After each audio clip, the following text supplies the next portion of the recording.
लोकसभा चुनाव को लेकर देश भर में सभी राजनीतिक पार्टियों के बीच गहमागहमी मची है। आने वाले इस लोकतंत्र के सबसे बड़े त्यौहार मनाने के लिए हर कोई उत्सुक है। यदि बात करें महाराष्ट्र की 48 सीटों की, तो यहां से एक से बढ़कर एक राजनेता चुनावी मैदान में उतरे हैं। इसी कड़ी में नागपुर लोकसभा से बहुजन समाज पार्टी ने योगेश लांजेवार को उम्मीदवार के रूप में उतारा है। इस वक्त हमारे साथ मौजूद है योगेश लांजेवार। योगेश जी, किन मुद्दों को लेकर जनता के बीच जा रहे हो आप? सभी को सप्रेम जय भीम, नमस्कार, सलाम। मैं योगेश लांजेवार, बहुजन समाज पार्टी का नागपुर लोकसभा का अधिकृत उम्मीदवार। मैं जिन मुद्दों को लेकर नागपुर शहर में उतरा हूँ, सबसे पहले ये बताना चाहूँगा, आज़ादी के बाद से लेकर पिछले 75 साल से इस भारत देश में कांग्रेस और बीजेपी, इन दो पार्टियों का कब्जा रहा। इस नागपुर शहर में भी 75 साल से सबसे ज़्यादा कांग्रेस के खासदार रहे। दिल्ली से लेकर गली तक उनकी सत्ता रही। उसके बाद में अभी पिछले 10 साल से बीजेपी जिनके खासदार है, कैबिनेट मंत्री रह चुके हैं। दिल्ली से लेकर गली तक उनकी सत्ता है। मेरा ये मानना है कि नागपुर शहर जो कि 75 साल से अगर कांग्रेस और बीजेपी के हाथ में रहा, लेकिन विकास के नाम पर जो जनता के साथ इन्होंने वादे किए, वो वादों पर वो खरे नहीं उतर पाए। सीधा सीधा कहूँगा कि ये नागपुर की शहर की सारी जनता के साथ में इन दोनों पार्टियों ने धोखा करने का काम किए।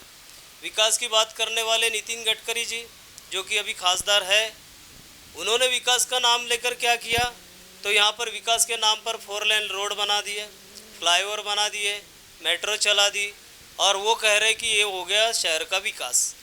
अब विकास अगर इसे कहा जाएगा, तो फिर इस नागपुर शहर में रहने वाला जो आम नागरिक है, जिसके जीवन में परिवर्तन क्या हुआ, उसको कितनी सुख सुविधाएं मिली, वो अपने जीवन में बाल बच्चों के तरक्की के लिए क्या कर पाया, यहाँ युवा जो है उन युवकों को रोजगार मिला क्या, यहाँ का बेरोजगार पुणे और मुंबई के चक्कर काटता है, क्या उसको नागपुर के लिए आपने रोजगार की सुविधा क्यों नहीं मुहैया कराई इतने सालों से। ये हमारे जो बच्चे हैं यहाँ के, जो पढ़ने लिखने के लिए सरकारी स्कूलें आपने पूरी तरीके से बंद करा दिए। सरकारी स्कूलों की ज़मीन आपने कौड़ियों के दाम बड़े बड़े बिल्डरों को बेच दिए। बड़े बड़े कॉम्प्लेक्स वहाँ पर खड़े हो गए, बड़ी बड़ी इमारतें खड़ी हो गई, लेकिन हमारी स्कूलें कहाँ गई। जो संविधान ने अधिकार दिया इस देश का आम नागरिक और इस देश का दलित पीड़ित बहुजन समाज जो कि आर्थिक लेवल पर कमज़ोर है, उन लोगों को आपने पैसे वाली स्कूलों में ढकेल दिए, यानी सरकारी स्कूलें ख़त्म कर दिए और पब्लिक प्राइवेट स्कूलों को आपने बढ़ावा दिए। अब पब्लिक और प्राइवेट स्कूलों में बेचारा रिक्शे वाला, ऑटो वाला, फेरी वाला, ये गरीब तबका क्या करता है, अपने खून पसीने की कमाई अपने बच्चों को पढ़ाने के लिए लगाता है। बाबा साहब ने पढ़ाने का शस्त्र हाथ में दिए, शिक्षा की जोत जलाए, इसलिए एजुकेशन का महत्व समझता है और उस कारण वो अपने बच्चों को अपने खून पसीने की मेहनत कर कर भी पढ़ाना चाहता है। लेकिन उसका जो पैसा है, साल का लाखों रुपया पब्लिक स्कूल, प्राइवेट स्कूल के संचालक ले लेते हैं।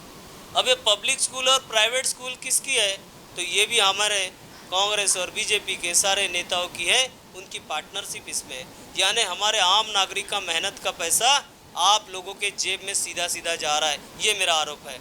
फिर यहाँ नागपुर शहर में जो स्लम की बस्तियाँ हैं, जो 50 से 60 साल यानी आज़ादी के बाद से लेकर इस भूमि पर रह रहे, झोपड़े डालकर, घर बनाकर जैसे तैसे यहाँ रह रहे, आपने इस सरकारी ज़मीन पर रहने वाले 50 और 60 साल से रहने वाले लोगों को अभी तक के मालिकी हक के पट्टे नहीं दिए।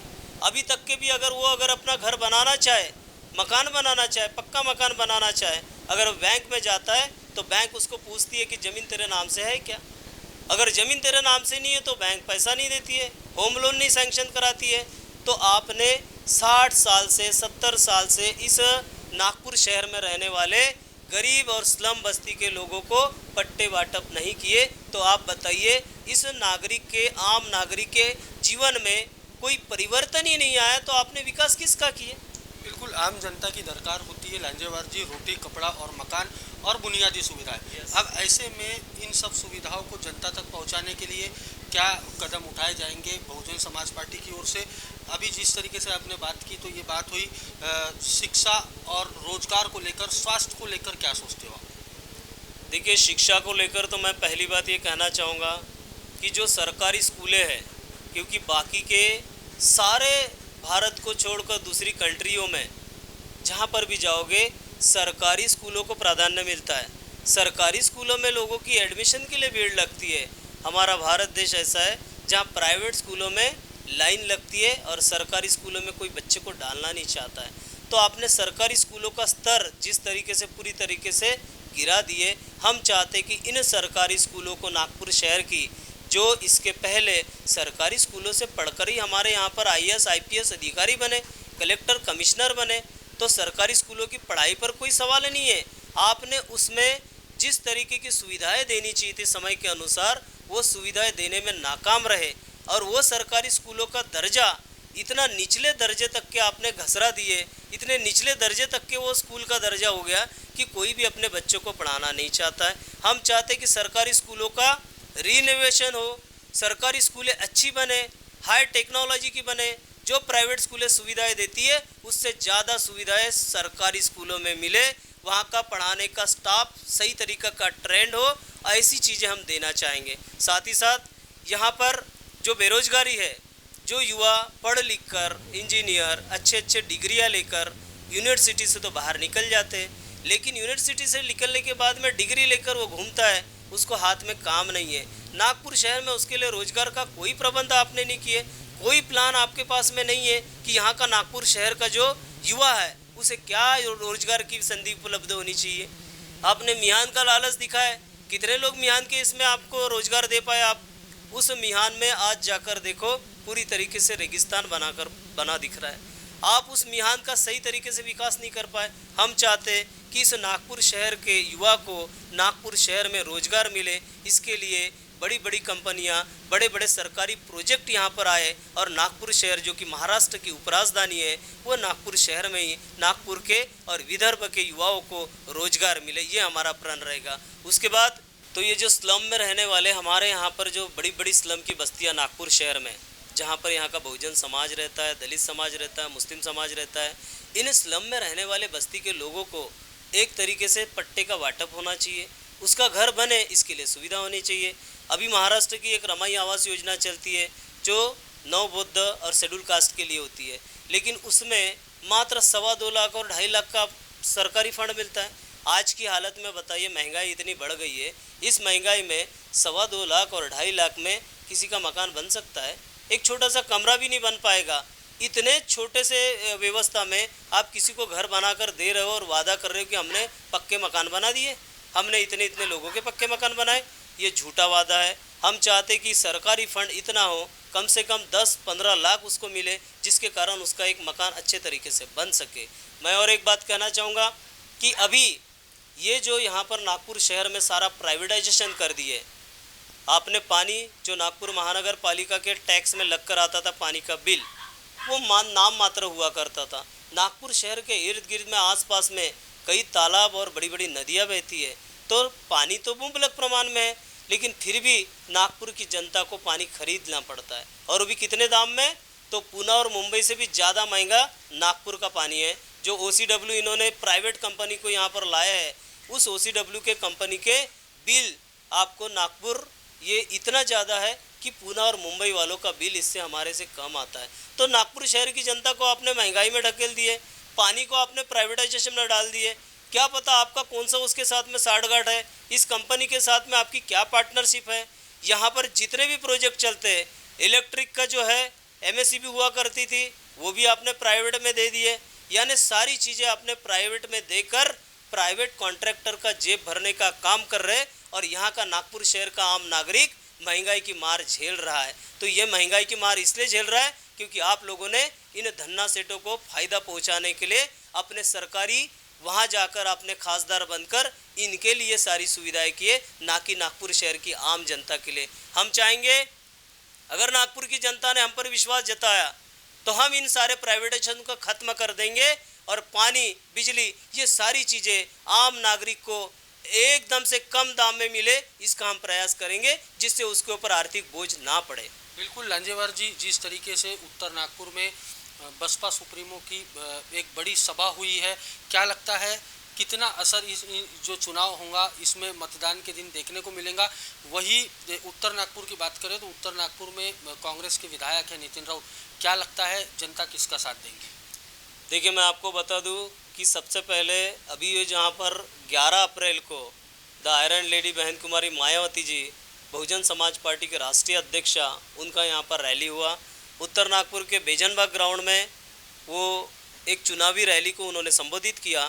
तो इससे हमारे नागपुर शहर के जो अम्बेडकरवादी है, जो बाबा साहब का मानने वाला है, जो बुद्धिस्ट है, जो यहाँ की पवित्र दीक्षा भूमि को नमन करते, तो इस पवित्र दीक्षा भूमि पर रहने वाले कैडर बेस वोटर जो बहुजन समाज पार्टी के हाथी को मानते, बाबा साहब के नीले झंडे को मानते, बाबा साहब को मानते, फूले शाहू को अपना गुरु मानते, इन लोगों की आबादी यहाँ पर 6 लाख है। अब 6 लाख आबादी का अगर ये शहर है जो कि बुद्धिस्ट लोगों की आबादी 6 लाख है, मुझे भरोसा है इस रैली के बाद में, और आज बहुजन समाज पार्टी ने एक बुद्धिस्ट को टिकट दिया है, जो कि पहली बार किसी बुद्धिस्ट को नागपुर कॉन्स्टिट्यूंसी में किसी नेशनल पार्टी ने टिकट दिया है। तो एक बुद्धिस्ट को टिकट देने के कारण, योगेश लांजेवार को टिकट देने के कारण 6 लाख बुद्धिस्ट हमारे समाज के लोग हमारे साथ में, ऐसा मुझे विश्वास है।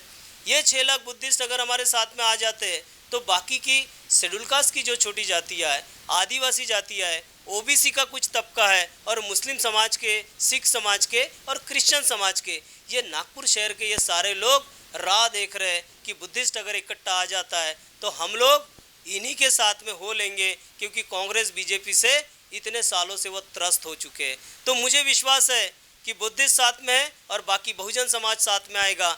10 लाख तक का आंकड़ा हमारा जाता है, निश्चित तौर पर जीत बहुजन समाज पार्टी के हाथी की होगी, ऐसा मुझे पूरा भरोसा है। पार्टी कोई भी हो, चुनाव के समय में जो घोषणा पत्र जारी करती है, कितना अमल में लाया जाता है, कितने वादे पूरे किए जाते हैं उस पर, पार्टी कोई भी हो? अभी तक के कांग्रेस और बीजेपी, ये दोनों पार्टियों को हम कहते हैं कि एक ही सिक्के के 2 पहलू है। दोनों ने इस देश में राज किया और दोनों ने जनता के साथ में भर भर के वादे किए। अब वादे कितने सक्सेस हुए ये आप लोगों के सामने है। जितने वादे कांग्रेस ने की गरीबी हटाने के, वो गरीबी कितनी हटी, महंगाई कितनी कम हुई, आपके नज़रों के सामने। आज का जो नागरिक है, आज का वोटर है, ये सुजान वोटर है। साथ ही साथ बीजेपी ने जो वादे की, आप देख लीजिए 10 साल में कितने वादे पूरे किए।